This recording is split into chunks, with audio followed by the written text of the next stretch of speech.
172 without loss. पहले 150 पे all out, फिर ऑस्ट्रेलिया को 104 पे ऑल आउट किया और अब 172 विदाउट लॉस। भाई केएल राहुल और यशस्वी जायसवाल ने जो पार्टनरशिप की है ये अनएक्सपेक्टेड थी, वो भी पर्थ में। आपको बता दूं कि एंड्रू स्ट्रॉस और एलिस्टर कुक ने 2010 में 66 ओवर्स बैटिंग की थी ऑस्ट्रेलिया में एज एन ओपनिंग पेयर, जो कि हाईएस्ट एवर है। और ये अभी second highest number of overs, 57 overs in दोनों ने साथ में बैटिंग की है।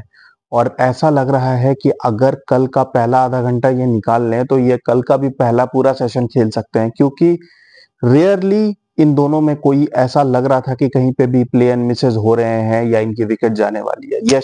यशस्वी जायसवाल का एक इशू है, उन्हें क्रैम्प्स आने लगते हैं। ये हमने इंडिया में भी देखा था, जब वो 2-3 बार हाफ सेंचुरी बना चुके थे, लेकिन फिर उनके बैक में पेन शुरू हो गई थी, हैंड्स में क्रैम्प आने लगे थे, और जिसकी वजह से आपको याद हो कि आखिरी टेस्ट में भी वो स्वीप शॉट नहीं खेल पा रहे थे ड्यू टू हिज पेन, और फिर स्लिप में एज करके आउट हो गए थे। तो उनका फिटनेस कहीं ना कहीं एक कंसर्न है, स्पेशली जब वो लंबी इनिंग्स खेल रहे होते हैं। 60-70 पहुंचते पहुंचते उनकी बॉडी में क्रैम्प्स आने लगते हैं, जिसके ऊपर उन्हें काम करना होगा। और आज भी डे एंड में वो सिचुएशन आ गई थी, वो 100 के करीब थे और कुछ रैश शॉट सडनली खेलने लगे थे, और मुझे यही डर था कि कहीं ऐसा ना हो जाए कि डे एंड पे ये पूरे दिन की मेहनत ये खराब कर दें, क्योंकि ऑस्ट्रेलिया में पर्थ में एक 100 उनके लिए रखा हुआ है। लेकिन फॉर्चुनेटली दिन का एंड था और किसी तरीके से शायद केएल राहुल ने भी दूसरे एंड से उन्हें काम डाउन किया। यहाँ पर एक्सपीरियंस काम आता है। 50+ टेस्ट मैचेस, 8-9 ईयर से वो टेस्ट क्रिकेट खेल रहे हैं, और किसी तरीके से यशस्वी जायसवाल सरवाइव कर गए 90 नॉट आउट। कल जब वो फ्रेश होकर आएंगे तो ऑफ कोर्स वो जो बॉडी में आज उनकी थकान है, जो क्रैम्प्स है, कल वो थोड़ी बेहतर सिचुएशन में होंगी, और कल शायद वो अपना सेंचुरी, जो पहली सेंचुरी होगी इन सीना कंट्रीज, वो पूरी करेंगे यशस्वी जायसवाल। और ये century will be a landmark century in his career, क्योंकि ये जो पहली सेंचुरी आप ऑस्ट्रेलिया या इंग्लैंड में बनाते हो, ये आपके करियर में याद रखी जाती है। आज भी विराट कोहली हो, सचिन हो, कितने भी बड़े से बड़े प्लेयर्स हों, उनकी जो ऑस्ट्रेलिया या इंग्लैंड में बनाई हुई सेंचुरीज हैं वही याद रखी जाती हैं, ना कि होम में बनाई हुई सेंचुरीज। तो ये एक बहुत रिमार्केबल अचीवमेंट होगी। दूसरी बात करते हैं केएल राहुल की। केएल राहुल के ऊपर मैंने एक वीडियो बनाया था मैच शुरू होने के 2-3 दिन पहले, मेरे आप देख सकते हो वीडियो प्लेलिस्ट में पड़ा होगा, जिसमें मैंने कहा था कि जैसे हार्दिक पांड्या को गालियां दी जाती थी मुंबई में आईपीएल के दौरान, और फिर वर्ल्ड कप में हार्दिक पांड्या हीरो बन के आए थे, उसी तरीके से केएल राहुल को भी इस सीरीज से पहले बहुत गालियां पड़ रही थी। और कहीं ना कहीं एक फेलियर्स थे केएल राहुल के, कॉन्फिडेंस की कमी थी। एवरेज ऑफ 33, मतलब वो उनके ओवरसीज सेंचुरीज भी हैं। साउथ अफ्रीका में उनकी 2 सेंचुरी है, उनकी शायद इंग्लैंड में भी एक सेंचुरी है, ऑस्ट्रेलिया में सेंचुरी है। बहुत one of the rare players हैं जिनकी सब जगह सेंचुरीज हैं। लेकिन द प्रॉब्लम इज कि वो ये सेंचुरी को नेक्स्ट मैच में कैरी फॉरवर्ड नहीं करते। इंग्लैंड में भी उनकी 2 सेंचुरीज हैं, लेकिन आप अगर पूरी सीरीज का स्टैट निकाल के देखोगे तो उस सीरीज में भी हंड्रेड्स के बावजूद उनका एवरेज 35-40 का ही रहता है, क्योंकि वो उस 100 के अराउंड उनके लो स्कोर्स ही रहते हैं। तो ये प्रॉब्लम है केएल राहुल की कि जैसे ये एक 100 अभी अगर पर्थ में वो यहाँ पर एक 100 भी बना देते हैं, तो प्रॉब्लम है कि अगले 2 टेस्ट मैच में वो फिर लो स्कोर्स बना के एवरेज आउट कर देते हैं।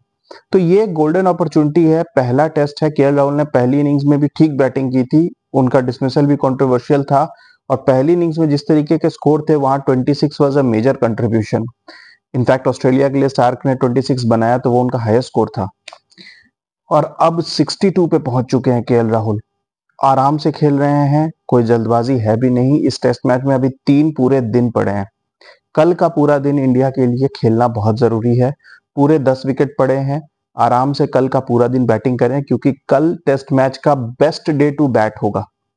और 4th-5th डे पे एक gradual wear and tear pitch पे आएगी, कुछ क्रैक्स आएंगे जो स्पिनर्स को भी हेल्प करेंगे, फास्ट बॉलर्स को भी हेल्प करेंगे। पिच डे 1 जैसी नहीं होगी, लेकिन ऑफ कोर्स एक ग्रेजुअल वेयर एंड टेयर की तरह कोई भी टेस्ट मैच का डे 4, डे 5 कहीं ना कहीं बॉलर्स को, स्पिनर्स को फेवर करता है।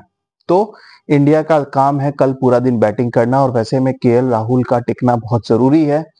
केएल राहुल अभी 62 पे हैं, और एक आप कह सकते हो कि अगर वो एक 100 बना देते हैं तो इंडिया के लिए एक अच्छी टेंशन होगी जब रोहित शर्मा और शुभमन गिल वापस आएंगे। शायद देवदत्त पडिक्कल को तो हटा दिया जाएगा शुभमन गिल की जगह, लेकिन अगर रोहित शर्मा आकर ओपनिंग करना चाहते हैं तो फिर केएल राहुल को कहीं ना कहीं शायद ध्रुव जुरैल की जगह पे फिट किया जाएगा, लेकिन केएल राहुल की पोजीशन पक्की हो जाएगी अगले 4 टेस्ट मैचेस के लिए।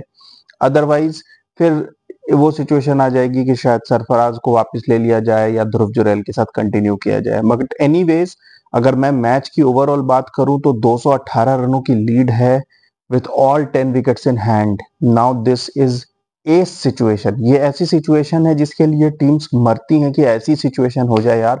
200 प्लस रन की lead, all 10 wickets in hand.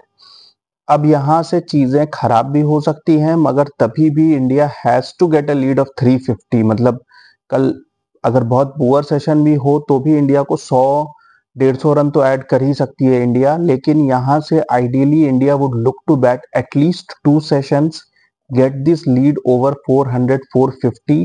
जितनी भी अच्छी बैटिंग पिच हो, आखिरी इनिंग्स जब आप खेलते हो, फोर्थ इनिंग्स आप खेलते हो और 450-500 रन चेस करने हो तो ये आसान नहीं होगा। ऑस्ट्रेलिया की बैटिंग के अपने इश्यूज चल रहे हैं, जो भी मैं आपको पहले वीडियोस में बता चुका हूं कि स्टीव स्मिथ ओपनिंग कर रहे थे, फिर नंबर 4 पे आए हैं। और स्टीव स्मिथ का पिछले 1.5 साल का अगर आप रिकॉर्ड देखोगे तो उनका जो एवरेज 60s में रहता था, 61-62, अब वो मिड 50s में आ चुका है। लैबुशेन की भी जो गोल्डन पीरियड थी वो ओवर हो चुकी है, उन्हें अगला स्टीव स्मिथ कहा जाता था, लेकिन वो भी अब एक बुरी तरीके से डिक्लाइन पे हैं। उस्मान ख्वाजा अपने करियर के आप कह सकते हो कि 38 ईयर्स के हैं, तो मेरे ख्याल से उनके करियर का भी ये लास्ट ईयर है। मे भी शायद अगले एशेस के बाद वो रिटायर कर जाएं। मैक्सविनी डेब्यू टेस्ट मैच में है। मिडिल ऑर्डर ऑस्ट्रेलिया का डेंजरस है, जहां पे मैं कहता हूं कि Travis head, Alex Carey and Mitchell Marsh, ये तीन तेज खेलते हैं। ये तीन इंडिया के लिए, ट्रेविस हेड स्पेशली इंडिया के लिए नेमेसिस साबित हुए हैं। तो ऑस्ट्रेलिया की बैटिंग भी वो वाली बैटिंग नहीं है कि 1 से लेकर 7 तक सारे मैच विनर्स हैं और सब बहुत बड़े प्लेयर्स हैं। ये सारे प्लेयर्स ऐसे हैं जो ब्रेकेबल हैं। पहली इनिंग्स में तो खैर पिच का बहुत बड़ा रोल भी था, मैं अग्री करता हूं, लेकिन अच्छी बैटिंग पिचेस पे भी ये सारे बैट्समैन अभी उस फ्रेम ऑफ माइंड में नहीं है, सिवाय ट्रेविस हेड के, जो कि आपको मैच एक सेशन में पलट के दे दें। वो सब भी अभी अपनी पर्सनल स्ट्रगल्स में है। जैसे इंडियन टीम में विराट कोहली, रोहित शर्मा, ये सब हैं। तो इंडिया अगर चाहे तो आराम से उनको फंसा सकती है, मगर उसके लिए ये लीड को एटलीस्ट 450 और अगर 500 हो जाए फिर तो कुछ कहना ही नहीं है। तो कल का दिन अभी भी इस टेस्ट मैच के लिए बहुत इंपॉर्टेंट है। We can not write Australia off at any situation. Let see कि कल क्या होता है, लेकिन होपफुली दोनों ओपनर्स की कल सेंचुरी हमें देखने को मिलेगी। Keep watching guys, thank you.